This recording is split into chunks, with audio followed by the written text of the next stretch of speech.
보스니아의 수도 사라예보에서 발생한 오스트리아-헝가리 제국 대공부부 암살 사건으로 인해 서로 이해관계가 얽혀 있었던 유럽의 여러 나라들은 1차 세계대전을 일으키기에 이르렀습니다. 그러나 당시 유럽의 분위기는 전쟁이 일어나서 큰일 났다라는 반응이 아닌 정반대의 분위기였다고 하는데요.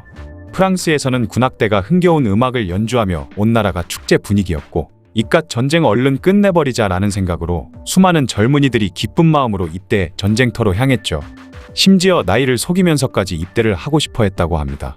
독일도 역시 마찬가지였는데 드디어 기다리던 전쟁이다라는 분위기였으며 전장으로 보내는 아들이 있는 부모들도 그들을 웃으며 배웅했다고 하죠. 그만큼 전쟁을 쉽게 생각했고, 저 꼴보기 싫은 놈들 얼른 잡아 족치고 집에서 편히 발 뻗고 자야겠다, 이런 생각이었던 것입니다. 한편 프랑스와 러시아를 동시에 상대해야 했던 독일에게는 회심의 계책이 있었는데요. 그것은 바로 당시 독일의 참모총장인 슐리펜 장군이 이럴 때를 대비해 세워놓은 슐리펜 계획이 있었던 것이죠. 당시 근대화가 빠르고 많이 진행되어 있던 독일은 철도를 이용해 신속한 병력 수송이 가능했습니다.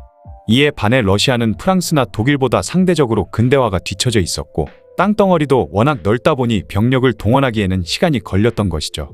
이에 슐리펜 장군은 전쟁이 발발하면 굉장히 빠른 속도로 프랑스 파리로 진격해 파리를 점령하고 프랑스의 항복 선언을 받고 나서 기차를 이용해 동부전선으로 병력을 빠르게 이동시켜 러시아를 격파하겠다는 것이 슐리펜 계획이었던 것입니다. 이 작전의 가장 중요한 것은 바로 시간이었는데요. 이 모든 것을 약 6주 안에 끝내야 했던 것이죠. 그렇게 독일은 기차를 이용한 병력 수송 시간이 얼마나 걸리는지 치밀하게 계산하면서 이 작전을 검토하고 또 검토했습니다. 시간이 흘러 1차 세계대전이 발발하고 계획대로 독일은 프랑스 파리로 진격을 하기 시작했죠. 하지만 이미 프랑스와 독일의 국경지대에는 프랑스의 방비가 탄탄했기에 시간을 끌 수 없었던 독일군은 비교적으로 방비가 허술한 중립국 벨기에를 먼저 침공해 그곳을 거쳐 프랑스 파리로 가려고 했던 것입니다. 그런데 여기서 벨기에의 생각지도 못한 격렬한 저항에 부딪혀 굉장히 오랜 시간을 지체해버렸죠. 엎친 데 덮친 격으로 동부전선에는 예상보다 빠르게 러시아군이 모습을 드러냈으며 심지어 중립국이던 벨기에를 공격했기 때문에 국제협약을 위반했다는 것이 명분이 되어 영국까지 적군으로 가세해버린 것입니다.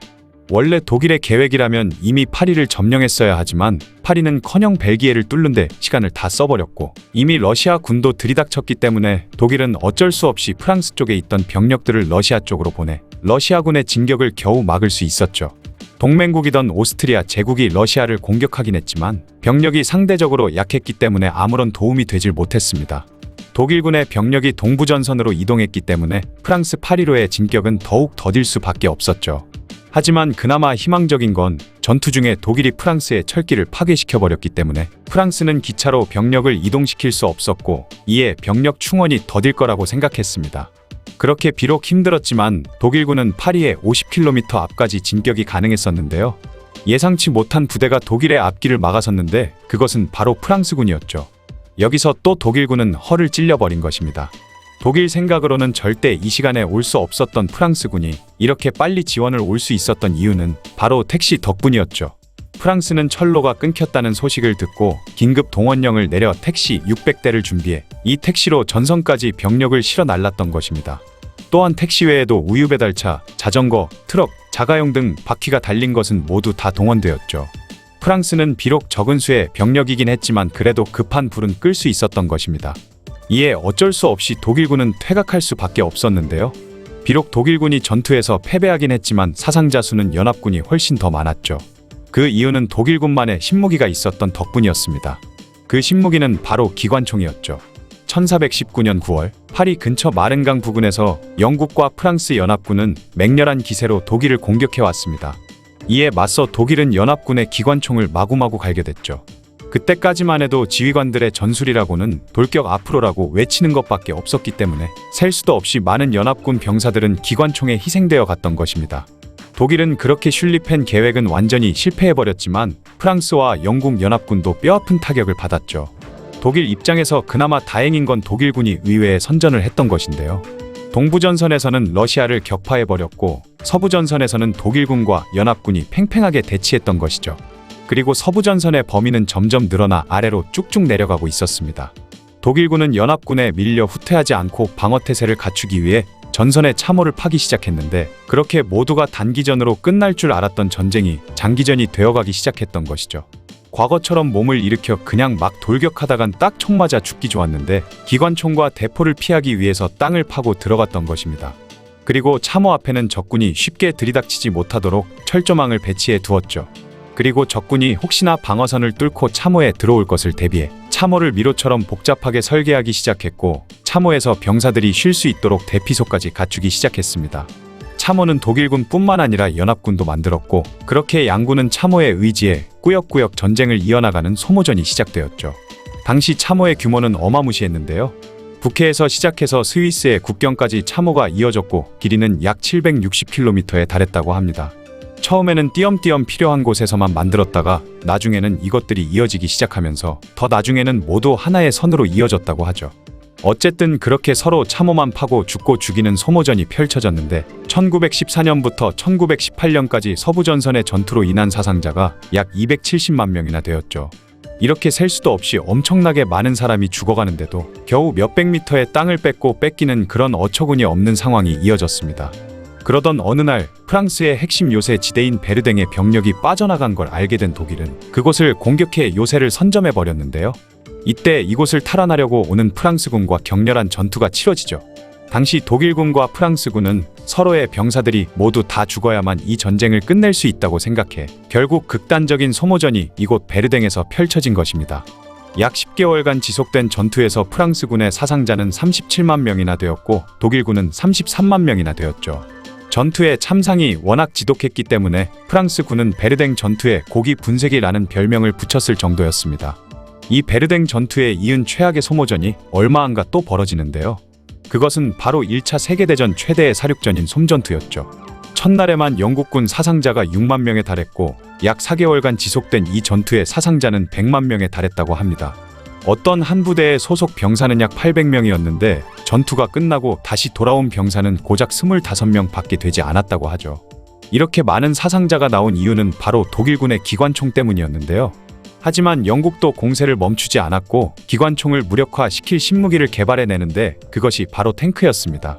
당시엔 길도 울퉁불퉁한 데다가 비도 자주 와서 진흙바닥이 되었었는데 영국의 한종군 기자가 트랙터의 무한 궤도식 바퀴에서 아이디어를 얻어 만들어진 것이 탱크였죠. 1916년 처음 영국군이 개발한 최초의 탱크는 마크1이라 불렀는데 이 신식 무기를 독일군에게 들키지 않기 위해 물탱크 닮았다는 이유로 암호명 탱크로 불리기 시작했고 그것이 이후로도 쭉 그냥 탱크로 불렸다고 합니다. 이 탱크는 솜 전투에서 처음 24대가 실전 투입되어 독일군이 마구 쏘아대는 기관총을 막아낼 수 있었고 참호의 앞에 철조망도 무너뜨릴 수 있었다고 하죠. 당시 탱크를 처음 본 독일군은 공포에 휩싸여 악마가 온다며 도망다니기 바빴다고 합니다. 그런데 100만 명이나 되는 희생자를 내고 신무기 탱크까지 앞세운 솜 전투에서 영국군이 전진한 거리는 고작 100m 정도였다고 하죠. 하지만 더 무서운 무기도 있었습니다. 그것은 1차 세계대전부터 사용된 독가스였죠. 이는 협상국, 동맹국 할 거 없이 병사들이 가장 두려워했던 신무기였습니다. 1915년 독일군은 프랑스군에게 염소가스라는 독가스를 사용했는데 이 독가스를 흡입하게 되면 처음엔 호흡이 가빠지다가 나중에는 얼굴색이 잿빛으로 변하고 쓰러지는데 이후 고통스럽게 시름시름 앓다가 결국 죽음에 이르는 무서운 독가스였죠. 그러자 1915년 말에 영국에서는 포스겐가스라는 걸 개발해냈습니다. 이 포스겐가스를 마시게 되면 몇 시간 안에 폐가 녹아내려 숨을 쉴 수가 없었기 때문에 결국 질식사해버리는 무시무시한 가스였죠. 이에 독일은 더 강력한 효과를 발휘하는 일명 겨자가스를 개발하기에 이르렀습니다. 겨자가스를 마신 사람은 지독한 고통이 시작되는데요. 피부 안팎으로 살이 썩어 들어갔으며 온몸은 화상을 입은 것 마냥 누런 겨자색 물집이 잡혔다가 결국 물집이 터져 고름이 질질 흘렀고 기관지에 점막이 벗겨졌다고 하죠. 심지어 시력까지 잃어버리는 경우도 있었습니다. 그렇게 1차 세계대전 동안 독가스로 인한 사망자는 10만 명에 달했고 부상자는 130만 명 정도였다고 하죠. 이후 이런 독가스를 막기 위해 여러 방독면이 발명되기 시작했는데 당시 물자 수송을 하는데 가장 큰 역할을 했던 말에게도 방독면을 씌웠다고 합니다. 1917년부터는 독가스를 필터로 걸러낸 뒤 깨끗한 공기를 공급하는 방독면이 사용되었다고 하죠. 또한 1차 세계대전부터는 공군이 투입되기 시작했는데요. 과거 공군은 공격보다는 정찰에 임무를 더 많이 소화했지만 1차 세계대전부터는 비행기에 무기를 달기 시작했고 사람이 포탄을 직접 밑으로 투하하는 방식으로 공격의 역할까지 하기 시작했습니다. 한편 당시 세계 최고의 해군을 가졌던 영국은 독일에 대한 해상 봉쇄를 시작했죠. 독일이 바다를 통해 전쟁 물자나 식량 등을 확보하는 것을 막기 위한 것이었습니다. 해군력으로는 영국과 상대하기에 역부족이라 판단한 독일은 신무기를 또 개발해냈는데 그것이 바로 잠수함이었죠. 당시 독일에서 부르던 이름은 유보트였는데요. 독일군 잠수함은 어뢰를 이용해 영국군 순양함을 격침시키면서 독일은 영국을 둘러싼 모든 해역을 전쟁터로 선포한 뒤 거기를 지나다니는 모든 배를 격침시키겠다는 일명 무제한 잠수함 작전을 실행하기 시작했죠. 그렇게 영국의 순양함대와 독일의 유보트가 치열하게 해전을 벌이는 한편 육지에서는 양측 간에 죽고 죽이는 치열한 소모전이 펼쳐지고 있었습니다. 이렇게 도무지 끝날 기미가 보이지 않는 전쟁에 양측 병사들은 점점 절망과 공포에 빠지기 시작했는데 마침내 수년간 이어져 내려오던 전쟁의 끝이 보이기 시작한 것이죠. 당시 독일은 무제한 잠수함 작전을 펼치며 연합국 중립국 할 거 없이 지나다니는 배는 다 격침시켜버렸는데 이때 독일은 한 가지 엄청난 실수를 하게 됩니다. 바로 1915년 5월 7일 아일랜드 남쪽의 킨세일이라는 어촌마을 앞바다를 지나가던 영국의 여객선 루시타니오가 독일 잠수함의 어뢰 공격을 받고 침몰하고 만 것이죠. 이때 루시타니오에 타고 있던 승객 중 1200여 명이 사망하고 말았고 희생자 중에는 미국인 128명도 타고 있었던 것입니다. 그 전까지만 해도 중립 입장을 고수하던 미국은 자국민이 독일에 의해 사망하자 독일과 외교를 단절한다는 성명서를 내며 독일의 정치적 경고를 날렸죠. 이에 독일은 깜짝 놀라 무제한 잠수함 작전을 완화시키겠다며 미국을 달래보려 했지만 또다시 엄청난 일이 벌어집니다. 바로 독일 제국 외무장관 아르투어 치머만이 만약 독일이 미국과 중립관계를 유지하는 것이 불가능하다면 멕시코와 동맹을 맺고 미국을 공격하자. 그 대가로 멕시코에는 미국에게 빼앗겼던 텍사스, 뉴멕시코, 애리조나를 돌려주면 되지 않겠냐 라는 전보를 보냈는데 영국이 이 전보를 입수하게 된 것이죠.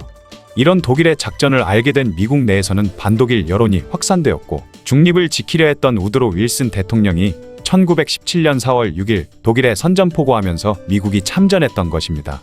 전쟁이 끝날 정도의 위기 상황이었지만 독일에게 마지막 희망이 있었는데 그것은 바로 미국이 대서양을 건너 유럽에 오기까지의 시간이었죠. 미군이 본격적으로 참전하기 전까지 모든 전쟁터에서 독일이 이겼어야 하는 것이었습니다. 한편 당시 동부전선에서는 러시아군이 독일군의 일진일퇴를 거듭하며 굉장히 밀리는 상황이었는데 심지어 지칠 대로 지친 러시아 군인들이 전쟁을 거부하는 상황까지 닥치게 되었죠. 또한 러시아 내부에서는 전쟁으로 인해 수많은 젊은이가 죽고 다쳤으며 경제까지 심각한 위기 상황이었고 이에 국민들이 먹고 사는 것마저 힘들어지자 마침내 러시아에서는 엄청난 사건이 벌어졌으니 그것이 바로 러시아 혁명이었습니다. 러시아의 정권을 잡은 레닌은 곧장 독일과 강화를 맺고 종전을 선언하면서 러시아만 전쟁을 끝내버렸죠. 그렇게 독일은 천만다행히 동부전선의 전쟁은 끝낼 수 있었고 그곳에 있던 병력들을 서부전선으로 집결시키기 시작했습니다. 하지만 속속들이 미군이 도착하는 상황에 시간을 끌면 불리했던 독일은 마침내 총공세를 퍼부을 것을 마음먹게 되었죠. 그렇게 1918년 3월 21일 독일은 기습적으로 독가스 공격을 감행했고 독가스 안개를 이용해 연합군의 참호를 공격하기 시작했습니다. 이 마지막 총공세는 약 100일 동안 계속되었는데요. 연합군도 약 400대가 넘는 탱크와 1500여 대의 비행기를 투입시키며 총공세에 나섰죠. 양측 다 모든 것을 쏟아 부었지만 결국 연합군이 독일군의 방어선을 돌파했고 1918년 11월이 되자 독일은 흰 깃발을 들고 연합군에 찾아와 정전협정을 요청했습니다. 그렇게 1918년 11월 11일 오전 11시 마침내 제1차 세계대전이 종전되었죠. 1차 세계대전 종전 후 유럽 지도가 바뀌게 되는데요. 독일 제국, 러시아 제국, 오스트리아, 헝가리 제국, 오스만 제국이 사라지고 바이마르 공화국, 소련, 체코슬로바키아, 오스트리아, 헝가리로 분리되어 버렸죠. 또한 패전국 독일은 너무나도 가혹한 조약을 맺게 되면서 그렇게 모든 것은 마무리되었습니다. 지금까지 단 한 발의 총성으로 인해 유럽 전체가 전쟁의 소용돌이에 휘말리게 되었던 1차 세계대전에 대한 이야기였습니다.